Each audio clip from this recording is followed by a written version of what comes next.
नमस्कार साथियों, स्वागत है आप सभी का हमारी वेद3 क्लासेस में। वेद3 क्लासेस में बच्चों कल हमने पढ़ा था जो हमारा अफ्रीका महाद्वीप है, महाद्वीप का हमारा जो सीरीज चल रहा है। इस महाद्वीप में बच्चों मैंने आपको अफ्रीका के बारे में, उसके कुछ ज्योग्राफी के जो आउटलुक है या पॉलिटी का जितना भी उसमें देश है या बाहरी आपको आसपास के जितने भी महासागर देखने को मिले, मैंने उन सभी के बारे में आपको डिटेल में जानकारी दी। तो उसमें आपको उम्मीद करता हूं कि सब कुछ याद होगा।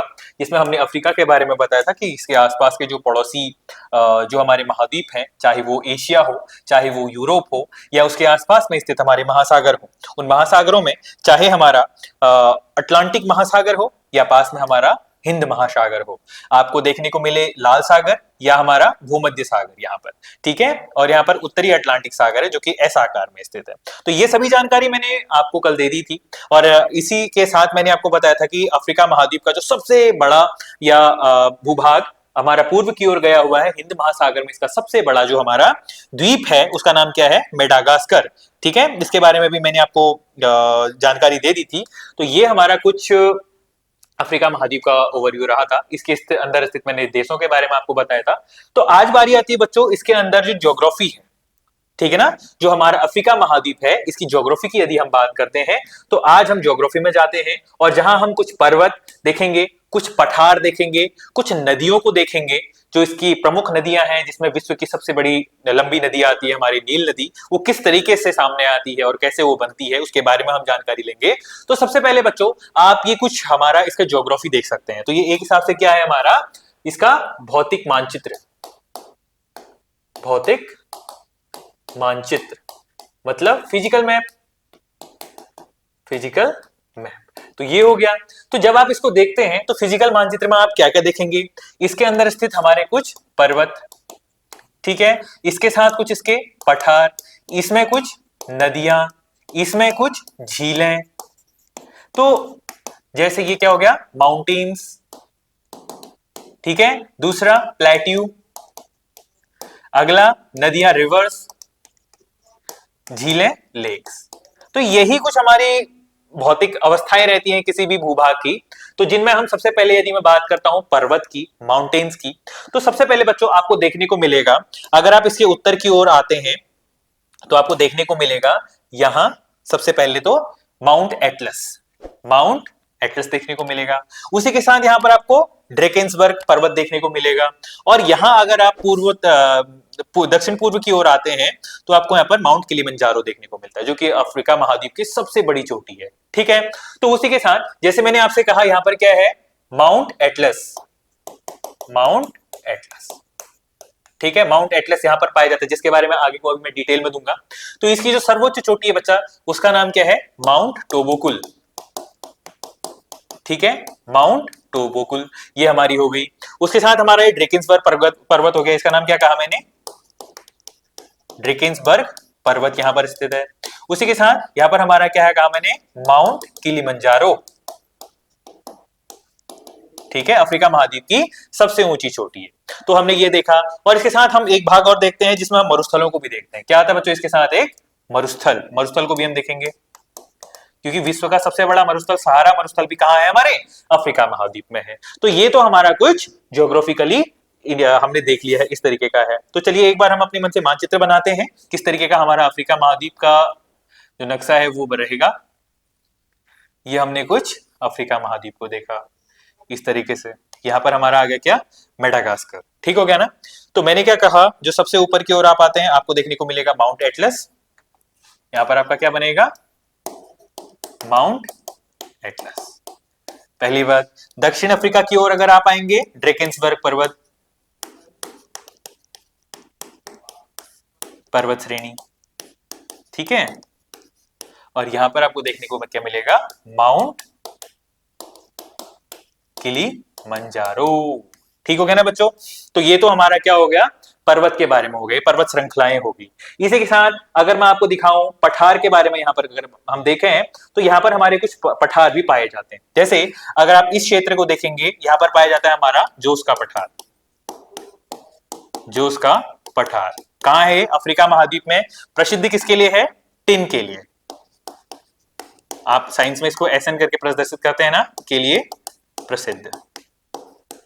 और इसी के दक्षिण की ओर अगर आप आएंगे तो आपको देखने को मिलेगा कटंगा पठार। कटंगा पठार किस महाद्वीप में स्थित है? तो हमारे अफ्रीका महाद्वीप में स्थित है। ये हमारा यूरोप का भाग हो गया, ठीक है ना, ये आप देख लेंगे। ठीक है, भूमध्य सागर हो गया, लाल सागर हो गया, और ये हमारा हिंद महासागर हो गया। ये प्रसिद्ध किसके लिए है? तो तांबे के उत्पादन के लिए। ठीक है, तो ये तो हमारे पठार हो गए, इसके बारे में आपने देख लिया। तो इन्हीं को हम आगे देखेंगे।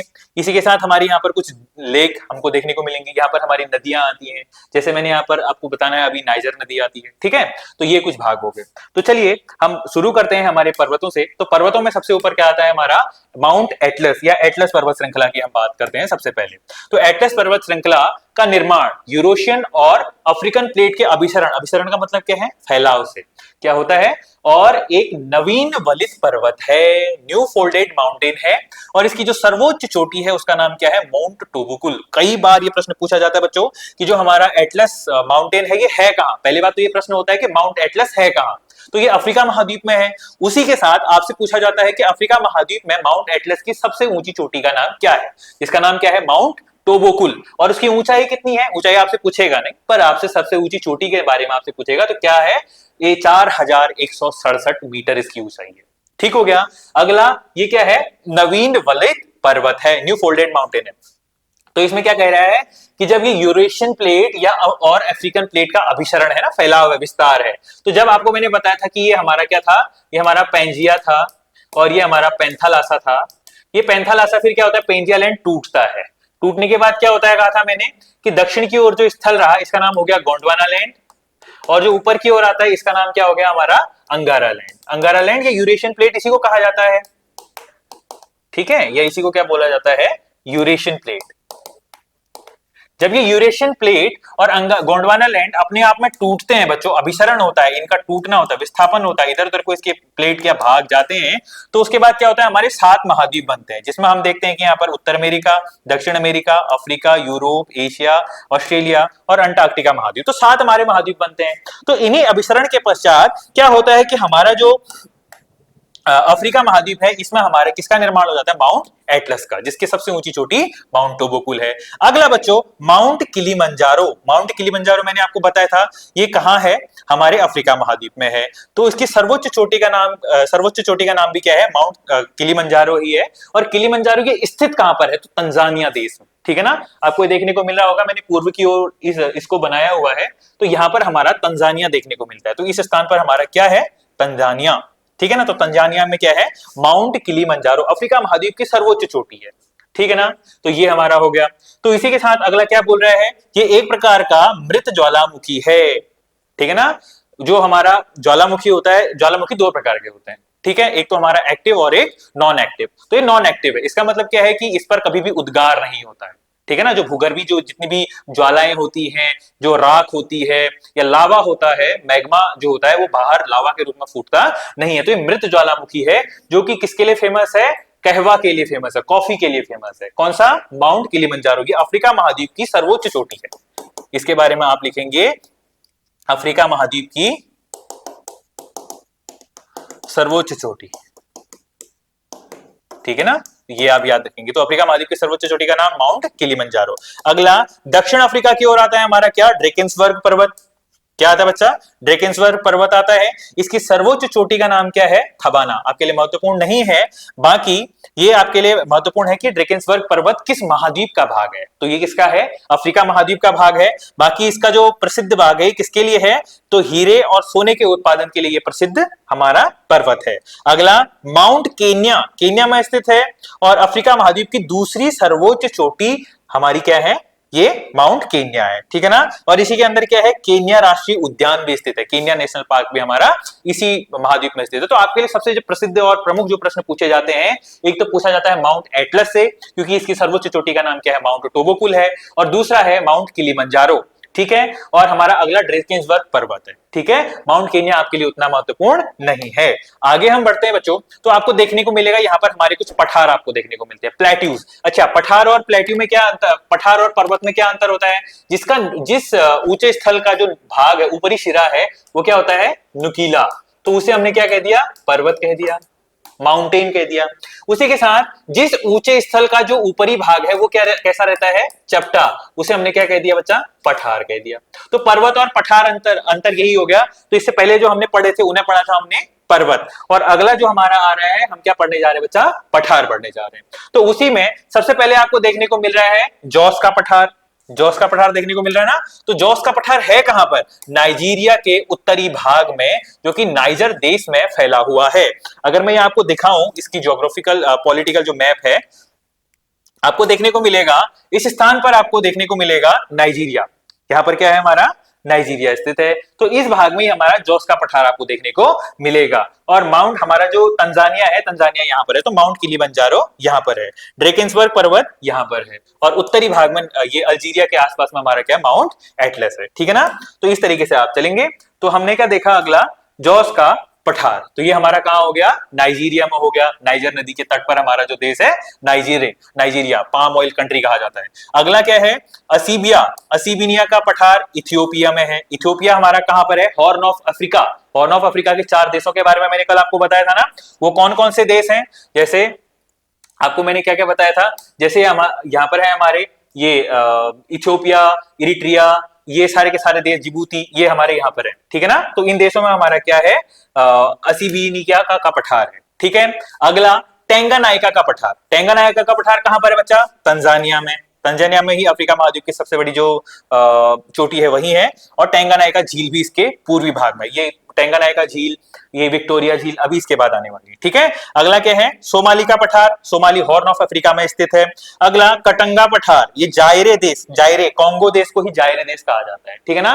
कांगो अलग है, कांगो रिपब्लिक अलग है। कांगो रिपब्लिक देश में ही क्या क्या कहते हैं उसी को, जायरे देश कहा जाता है। पठार में तांबा और यूरेनियम के उत्पादन के लिए यह देश प्रसिद्ध है। बच्चों आप ध्यान रखेंगे, कांगो और जायरे नदियों का भी यहीं से क्या होता है, उद्गम होता है। कांगो नदी को ही जायरे नदी कहा जाता है, एक ही नाम है। ठीक है ना। कांगो और जायरे नदी भी एक ही नदी है। तो जो जिनका उद्गम कहां से होता है, कटंगा पठार से। तो यहाँ के प्रसिद्ध या प्रमुख पठार आपका एक तो जॉस का पठार हो गया, दूसरा टंगानाइका का पठार हो गया, तीसरा सोमाली का, चौथा आपका कटंगा पठार। तो ये आपके महत्वपूर्ण पठार हो गए अफ्रीका महाद्वीप के। अगली बारी आती है बच्चों यहाँ के प्रमुख जो मरुस्थल हैं। ठीक है। इन मरुस्थल के बारे में अगर मैं आपको बताऊं, तो इसका जो मरुस्थल का भाग है, तो आपको यहाँ पर कुछ मरुस्थल देखने को मिलेंगे। जैसे जब आप इस महाद्वीप को देखते हैं, तो सबसे विश्व का सबसे बड़ा जो मरुस्थल है वो कौन सा है, सहारा मरुस्थल। ठीक है। अगर आपसे पूछा जाए विश्व का सबसे बड़ा मरुस्थल कहां है, अफ्रीका महाद्वीप के उत्तरी भाग में स्थित है। इसी का जो दक्षिणी भाग है बच्चों, दक्षिणी विस्तार है, वो क्या कहलाता है, तो साहिल प्रदेश। क्या कहलाता है, साहिल प्रदेश। ये सहारा मरुस्थल का दक्षिणी विस्तार है, क्या, साहिल प्रदेश। इसको आपको देखने को मिलेगा। अगर आप इसके पूर्वी भाग की ओर देखेंगे, तो यहां पर आपको देखने को मिलेगा नूबियन मरुस्थल। क्या देखने को मिलेगा, नूबियन मरुस्थल। ठीक है। इसी के साथ अगर आप दक्षिण अफ्रीका वाले क्षेत्र में, इस क्षेत्र में आते हैं, तो आपको देखने को मिलेगा कालाहारी मरुस्थल। ठीक है, कालाहारी मरुस्थल। ठीक है। यहाँ की प्रसिद्ध जनजाति है जिसका नाम है बुशमैन जनजाति। कई बार पूछा जाता है बुशमैन जनजाति कहां की जनजाति है, तो ये किस देश में है, बोत्सवाना देश में है। बोत्सवाना देश में है, और यहाँ की प्रसिद्ध जनजाति का नाम क्या है, बुशमैन जनजाति। तो आपके लिए बच्चों ये कुछ हमारे जो प्रसिद्ध स्थल हैं, ये हमारे लिए महत्वपूर्ण हो जाते हैं। इसी के साथ इसके जो कांगो नदी है, जो हमारे जो विषुवत रेखा उसको दो भाग में बांटती है ना, इस स्थल को कहा जाता है बच्चों कांगो बेसिन। क्या कहा जाता है, कांगो बेसिन। और इस कांगो बेसिन में एक प्रसिद्ध जनजाति आती है जिसका नाम क्या है, पिग्मी। यहाँ की जनजाति क्या है, पिग्मी जनजाति। इसके साथ आपको जनजाति भी बताई जा रही है, तो पिग्मी जनजाति, जो कि विश्व के सबसे छोटे कद की जनजाति है। क्या है, विश्व की सबसे छोटे कद की जनजाति, हाइट में। ठीक है। आप गूगल करके देखेंगे तो आपको छोटे छोटे कद की जो जनजाति है कांगो बेसिन में देखने को मिलेगी। कांगो नदी के जो आसपास का क्षेत्र, बेसिन क्षेत्र क्या होता है, जो नदी बह रही होती है, नदी के आसपास का जो क्षेत्र होता है वो बेसिन क्षेत्र कहलाता है। तो कांगो नदी का जो बेसिन क्षेत्र है बच्चा, उसकी जनजाति का नाम क्या है, तो पिग्मी जनजाति। और कालाहारी मरुस्थल की जो जनजाति है उसका नाम क्या है, बुशमैन जनजाति। ठीक है ना। तो इन बातों को भी आप ध्यान में रखेंगे। इसी के साथ आप क्या करेंगे कि हमारा जो साहिल प्रदेश है इसके बारे में भी आप जानकारी रखेंगे, सहारा मरुस्थल को भी देखेंगे। ठीक है, तो क्या कह रहा है इसके बारे में, इंपोर्टेंट पॉइंट्स आप देखेंगे तो सहारा मरुस्थल विश्व का सबसे बड़ा मरुस्थल है, अफ्रीका महाद्वीप के उत्तरी भाग में स्थित है। दूसरा क्या है हमारा, जो हमारा साहिल प्रदेश है, इस साहिल जो हमारा सहारा मरुस्थल है, सहारा मरुस्थल में बच्चों जो जनजाति पाई जाती है उसका नाम है बद्दू जनजाति। यहां पर भी एक जनजाति पाई जाती है जिसका नाम क्या है, बद्दू जनजाति। ठीक है, इसके बाद आपको देखने को मिलेगा साहिल मरुस्थल या साहिल प्रदेश इसको कहा जाता है। ये अर्ध शुष्क पट्टी सहारा मरुस्थल का दक्षिणी सीमा पर स्थित पवई, सेनेगल और सूडान तक इसका क्या है, विस्तार है। मतलब ये क्या है, एक हिसाब से सहारा मरुस्थल का ही दक्षिणी विस्तार है। ठीक है, इसके साथ आपको देखने को मिलेगा कालाहारी मरुस्थल। ये कालाहारी मरुस्थल कहां पाया जाता है, बोत्सवाना और नामीबिया देशों में स्थित है। यहां अफ्रीका महाद्वीप की प्राचीन जनजाति जिसका नाम क्या है, बुशमैन जनजाति निवास करती है। ये हमारा उत्तराखंड पुलिस में पूछा गया था। ठीक है, ये आप ध्यान देंगे। अगला, इस मरुस्थल में शुतुरमुर्ग पक्षी पाया जाता है। विश्व का जिसका सबसे बड़ा अंडा पाया जाता है ना, वो हमारी पक्षी का नाम क्या है, हमारा शुतुरमुर्ग है। तो उसका अंडा पाया जाता है। तो सबसे बड़ी कोशिका वाली जो हमारे अंडा है वो किसका है, शुतुरमुर्ग का है। कहां पाया जाता है, बोत्सवाना देश, कालाहारी मरुस्थल में। तो आप इसको भी ध्यान रखेंगे। और उसी के साथ आप नूबियन मरुस्थल को भी याद रखेंगे, जिसमें लिखा नहीं गया है, तो नूबियन मरुस्थल भी आप याद रखेंगे। इसका जो पूर्वी विस्तार है, दक्षिणी विस्तार साहिल प्रदेश हो गया, और यहाँ एक हमारे कांगो बेसन वाला जो क्षेत्र है ये आप याद रखेंगे। अगला कालाहारी हो गया। ठीक है, इसके बाद बच्चों हमारा इस स्थान पर हाँ लिखा हुआ है, अगला है हमारा नूबियन मरुस्थल जो कि मिस्र और सूडान के पूर्वी सीमा पर स्थित है। यह मरुस्थल लाल सागर के पश्चिमी तट पर स्थित है। आपको मैंने लाल सागर और भूमध्य सागर के बीच की जो सीमा है वो जोड़ने वाली सीमा को क्या कहा जाता है, सुएज नहर। इसके बारे में कल जानकारी दी थी। तो लाल सागर के पश्चिमी तट पर स्थित है कौन सा, नूबियन मरुस्थल। अगला है एक नामीब मरुस्थल। ये कहां है, अंगोला और नामीबिया के दक्षिण अफ्रीका में स्थित है, जिसमें खोई और बुशमैन जनजाति निवास करती है। बुशमैन हमारा कालाहारी में भी रहती है और नामीब मरुस्थल में भी रहती है, क्योंकि एक जनजाति किसी एक स्थान पर ही पर्टिकुलर नहीं रहती, तो लोग फैल जाते हैं उसमें। ठीक है ना। अगला क्या है, मरुस्थल में एक हमारा बेगुएल ठंडी जलधारा करंट, ठीक है ना, करंट, इसके बारे में भी हम डिस्कस करेंगे बाद में। तो जो ठंडी जलधारा है उसका योगदान रहता है। और विंस्टर्स मरुस्थल लीबिया देश में फैला हुआ है। यह मरुस्थल सहारा मरुस्थल का ही क्या है, एक भाग है। ठीक है ना, नामीब मरुस्थल। अगला हम बढ़ते हैं, हमारा अफ्रीका महाद्वीप की जो फेमस रिवर्स है, नदियां, अब उसके बारे में हम डिस्कस करेंगे। ठीक है ना। इसमें सबसे प्रमुख नदी आती है बच्चों, नील नदी।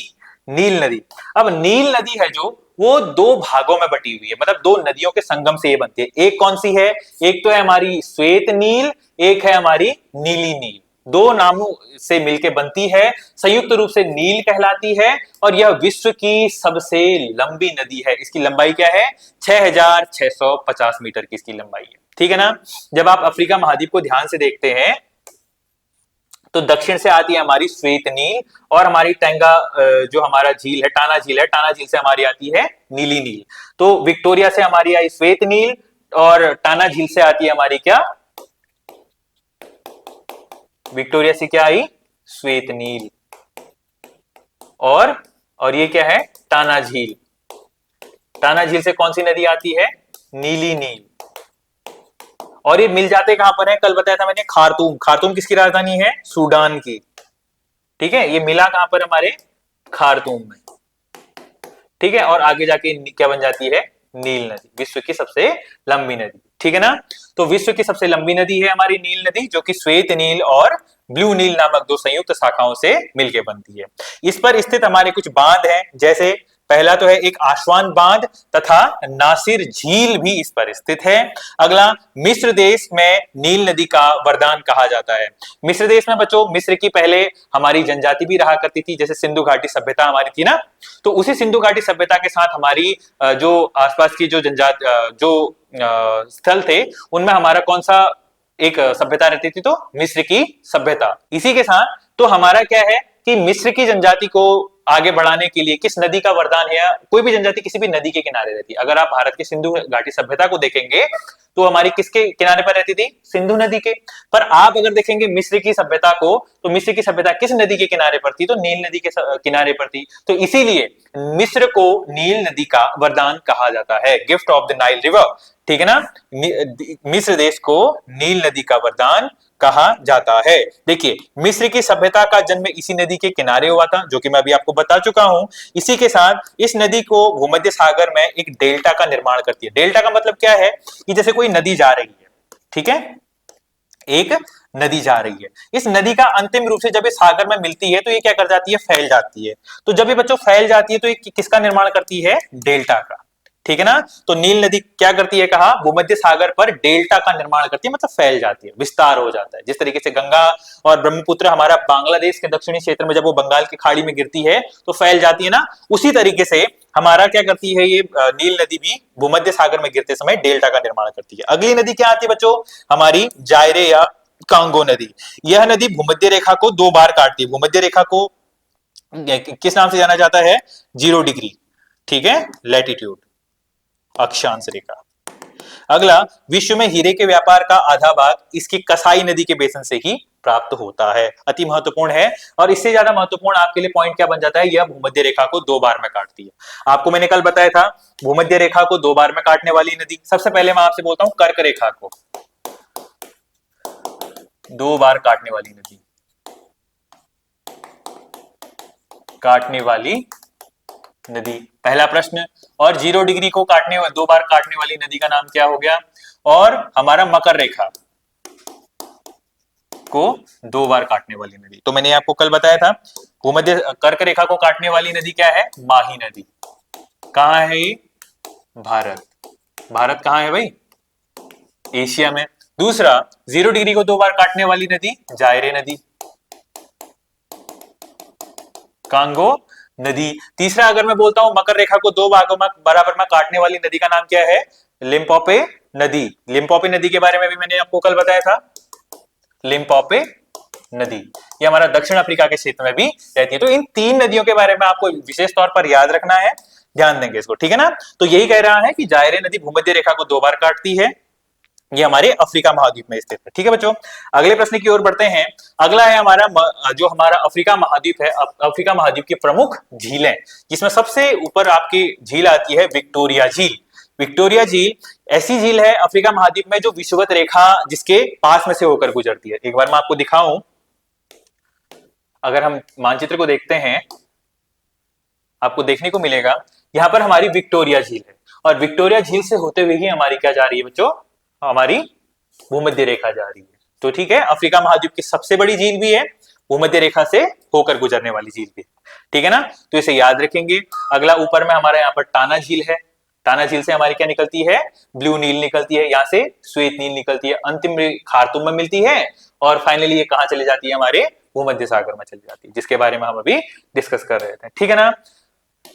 टाना झील है। और अगला आती है हमारी टेंगानाइका झील। टेंगानाइका झील इसलिए फेमस है क्योंकि विश्व की जो सबसे बड़ी झील है जिसका नाम क्या है? Lake Baikal. कहां है लेक बैकाल? रूस में। उसके बाद ये टेंगानाइका जो झील है, बैकाल झील के बाद विश्व की दूसरी सबसे गहरी झील है, जो कहां पर है? तंजानिया, जायरे और बरुंडी और जाम्बिया के देशों में स्थित है, ठीक है ना? यह एक क्या है? डरारी झील है, भ्रंश घाटी पर बनी हुई झील है हमारी, ठीक है ना? इसको आप महत्वपूर्ण रूप से ध्यान रखेंगे। अगला एक झील का नाम लिख लीजिए, टाना झील। यहां पर लिखा नहीं गया है, टाना झील। टाना झील से क्या होता है? हमारी नीली नील नदी का उद्गम होता है। तो ये कुछ महत्वपूर्ण हमारे पॉइंट है बच्चों, इसके बारे में आप ध्यान रखेंगे। तो अफ्रीका महाद्वीप के आपने पर्वत देखे, पठार देखे, झीलें देखी, और कुछ आपके यहाँ के मरुस्थल देखे। तो इन भागों को देखते हुए महत्वपूर्ण जो हमारे बिंदु थे वो बन चुके हैं, और उसके साथ यहाँ की कुछ जनजातियां हैं, उन जनजातियों के बारे में भी आप याद रखेंगे। जैसे मैंने आपको अब एक बताई थी, विश्व की सबसे छोटी कद की जनजाति पिग्मी जनजाति। अगला बुशमैन जनजाति, ठीक है। और हमारे सहारा मरुस्थल की प्रसिद्ध जनजाति का नाम क्या है? बद्दू जनजाति, ठीक है। और ये जनजातियों का ही महाद्वीप होने के कारण इसको क्या कहा जाता है, एक हिसाब से अंध महाद्वीप, डार्क कॉन्टिनेंट, अंध महाद्वीप कहा जाता है।